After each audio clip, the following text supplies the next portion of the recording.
Discuss किया जा रहा है एसएससी सीजीएस 2023 में पूछे गए क्वेश्चन को। देखिए हमारा 4th शिफ्ट का हमारा क्वेश्चन है।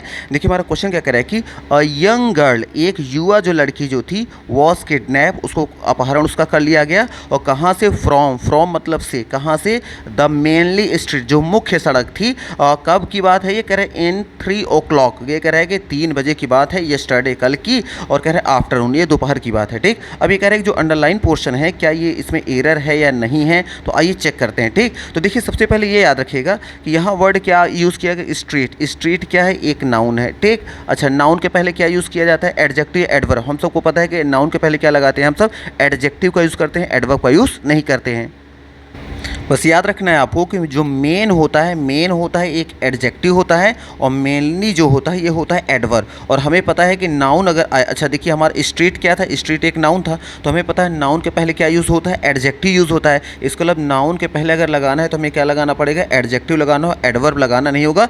एडवर्ब जो होता है वर्ब, एडजेक्टिव या खुद एडवर्ब को क्वालिफाई करता है, लेकिन नाउन के पहले अगर आना है तो नाउन को पहले एडजेक्टिव लगाएंगे। और चूंकि यहाँ मेनली क्या है? चूंकि ये एडवर्ब है और हमें पता है किसी नाउन के पहले एडवर्ब नहीं लगता, इसलिए मेनली तो क्या है? एरर है। इसका मतलब नो इम्प्रूवमेंट का ऑप्शन तो यहाँ सही नहीं होगा। नो इम्प्रूवमेंट का कोई ऑप्शन ही नहीं है। ठीक, मतलब आप लगा ही नहीं पाएंगे। इसका मतलब सेंटेंस तो इम्प्रूव होगा, लेकिन हम कैसे करें? अब देखिए मेन, अब यहाँ मेन इसमें भी आया है, मेन इसमें भी ए में भी आ गया, बी में भी आ गया, सी में भी, तो हम तीनों में से लगाएं कैसे? ये कैसे जज करें? तो ये इसका अगला ट्रिक है। देखिए यहाँ सेंटेंस के लास्ट में क्या दिया है?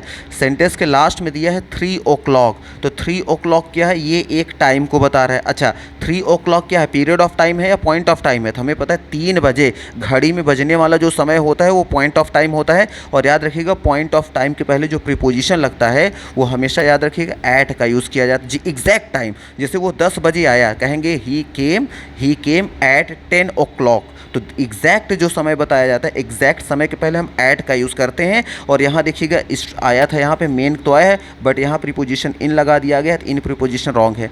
दूसरे में देखिए बी में आ गया ऑन आ गया, तो ऑन भी प्रीपोजिशन क्या है? रॉन्ग है। और लास्ट में देखिए डी में है ऐड, तो हमें पता है कि ऐड प्रीपोजिशन एग्जैक्ट टाइम के पहले लगता है, तो यहाँ ऐट जो होगा, ऐट वाला हमारा सेंटेंस राइट हो जाएगा। तो देखिए वहाँ पहले तो मेन आएगा, मेन 3 ऑप्शन में थे, लेकिन लास्ट में उस टाइम के पहले में पता चला कि एग्जैक्ट टाइम के पहले हम ऐड का यूज़ करते हैं। बट किसी में इन था, किसी में ऑन था, एक ही में था जो ऐड था, इसलिए ऑप्शन नंबर जो डी होगा हमारा डी ही ऑप्शन क्या हो जाएगा? यहाँ पे राइट आंसर हो जाएगा। याद रखिएगा अगर पॉइंट ऑफ टाइम कुछ लोगों को याद आ रहा होगा कि वो तो सिंस लगाया करते थे, याद रखिएगा फॉर या सिंस जो लगता है वो लगता है परफेक्ट कॉन्टिन्यूअस टेंस में। अगर ये परफेक्ट कॉन्टिन्यूअस होता तो यहाँ 3 o'clock के पहले हम सिंस का यूज़ करते, लेकिन ये सेंटेंस हमारा परफेक्ट कॉन्टिन्यूअस नहीं है, पास्ट इंडेफिनिट का पेशी वाइज है। ठीक, तो परफेक्ट कॉन्टिन्यूअस को छोड़कर कोई भी सेंटेंस आ जाए, चाहे वो आ जाए इंडेफिनिट, कॉन्टिन्यूअस या परफेक्ट, अगर एग्जैक्ट टाइम की बात की जाए, पॉइंट ऑफ टाइम की बात की जाए, तो उसके पहले हम सिंस लगाकर एट लगाते हैं। और अगर परफेक्ट कॉन्टिन्यूअस का सेंटेंस आएगा तो परफेक्ट कॉन्टिन्यूअस में हम सिंस का यूज़ करते हैं। और ये सेंटेंस हमारा परफेक्ट कॉन्टिन्यूअस नहीं था, इसलिए सिंस नहीं बल्कि एट का यूज़ हम करेंगे। तो मे भी आपको कुछ ना कुछ आइडिया